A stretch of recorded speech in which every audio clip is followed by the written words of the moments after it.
इधर ही खड़ पीछे ही रहो ना। आप उनके गुस्से से थोड़ी बोला क्यों बोली?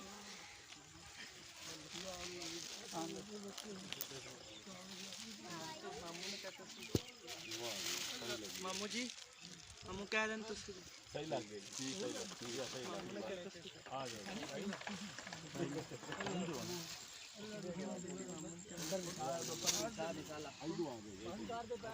अपना भाई किसी बुलाओ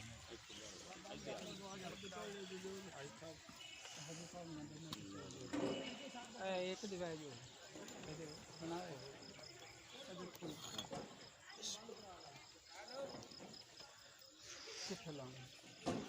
बस ठीक है कितनी स्लीपी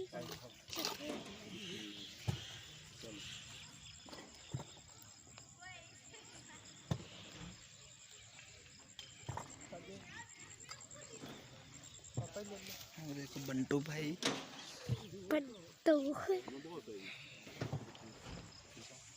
हेलो वो भाई जी